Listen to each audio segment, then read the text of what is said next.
Hello नमस्ते जय मसीह press Lord.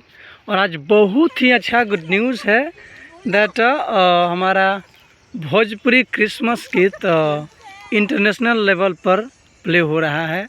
कुछ अदर कंट्री के इंडिया से बाहर भी लोग सॉन्ग को सुन रहे हैं, जिसमें एक मेरा फ्रेंड एक वीडियो वायरल है जो कि वो डांस किया है, और वो वीडियो आपको बीच हम यहाँ पर शो करने वाला है यूट्यूब पे।